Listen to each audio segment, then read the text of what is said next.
What's good? We back. It's the Box Clinic and more. Something for the international boxing fans, real quick. Hardcore Pierce fans all across the world. We back with a breakdown prediction video for this weekend's fight between Oleksandr Usyk from the Ukraine and Mairis Briedis from Latvia, however you spell it. I'm sorry, I don't want to disrespect that man. But this is the semifinals for the World Boxing Super Series Cruiserweight tournament, and it's going down this weekend. Definitely probably the best boxing tournament. It's probably gonna turn out to be one of the better boxing tournaments ever in professional history. It's definitely already been epic. Both guys won a first round fight. Usyk beat Marco Hunt. Briedis had already beat Marco Hunt by decision, but I believe Usyk stopped him. And then, Briedis beat Mike Perez, who came down from heavyweight. Yep, that Mike Perez to cruiserweight and got outclassed. Usyk has said Briedis didn't do anything but Perez but hold.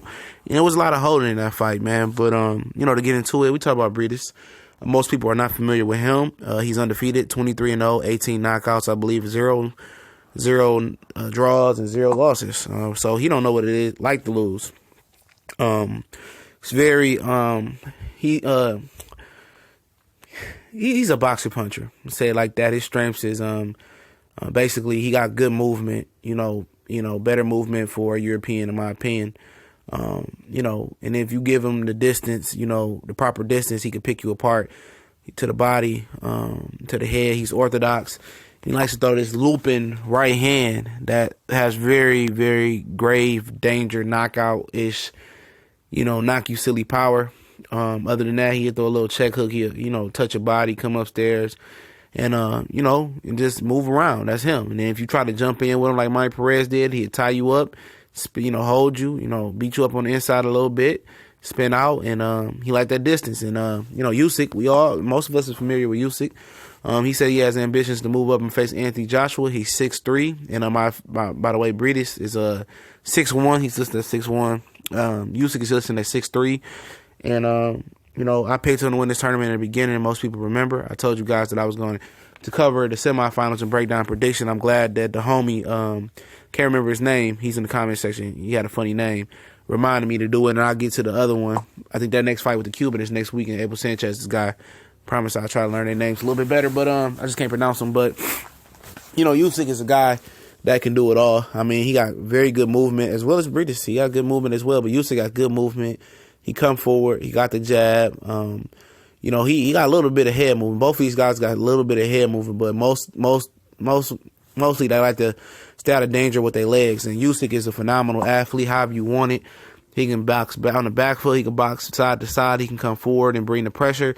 Good thing about him, he got unlimited stamina, it don't seem like, and he's very, very strong.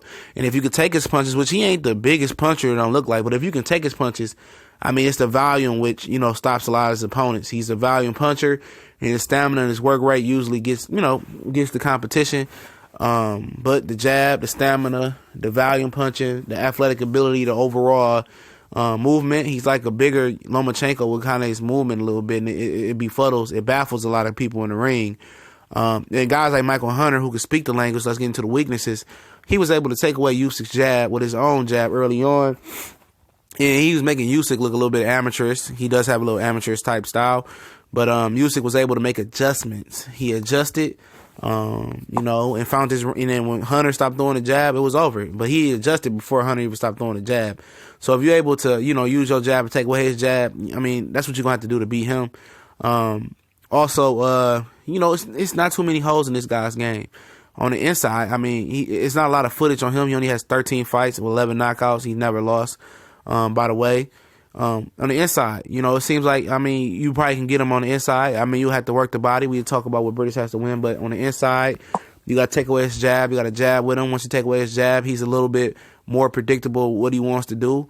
And then also he likes to come in and throw, volume. So when a guy throws volume, it's room, if you're patient enough, which Briedis may be patient enough, and he has the power to kind of time him and check him and punch while he's punching, or punch in between his combinations.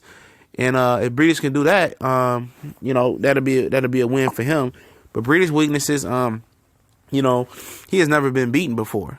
So You know, his weaknesses is he's patient. He don't like to fight on the inside. He will hold you. And when he holds you, I mean, don't let him hold you. Beat him up. You know, and that's what Usyk is probably going to try to do. Usyk, I believe, is the stronger one of the two, and I think Briedis likes to fight at his tempo, and I think if you step the work rate up on him, even though that might enhance your chances of getting knocked out, but if you step up the work rate on him, I think he's gonna get tired. You know, he likes to fight at a slow work rate. I think you can outwork him as well, and how I think the keys to victory. I mean, how I think what these guys got to do to win for Briedis, I believe for him, is basically to use Oleksandr's energy against him. I think he needs to, kind of step up the body work a little bit more, not just touch him with the right hand to the body. I think he needs to throw that looping right hand as well, but I think he needs to set it up with a straight right hand. I think he needs to unveil a straight right hand because he is going against the southpaw Usyk. I think, right hand to the body, left hand to the body, a lot of body work early on. And he got to keep pumping his jab. If he jabs with a jabber, that's one way to take away the jab.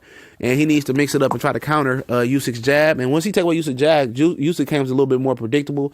He likes to, just run, power in forward and fling shots. And I think Briedis can get him, maybe with an uppercut coming in or with that looping right hand. But I think he needs to throw that straight right hand for the first half of the fight and then kind of catch him off guard and loop it. And maybe, when Usyk comes in kind of wild, he can catch him with that. But for Usyk, I just think he needs to outwork this guy. Be you. Don't, be cautious though. Keep that lead hand up because that dude likes to throw that looping right hand. And that's the one punch he got to be wary of. I know Briedis like to throw that check hook as well, that check left hook.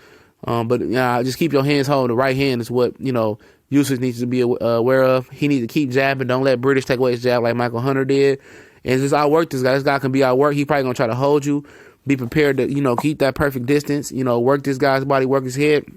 At the end of the day, I think Usyk is going to outwork this guy. I think he's too strong. I think he's too versatile for him, but I wouldn't be surprised if Briedis did catch him, but I got Usyk, 9th round TKO. I got Usyk 9th round technical knockout. I think he's just too strong. Too much stamina, and a little bit more skill. He got a little bit better footwork than Briedis. But it's the boy CJ Good for the box.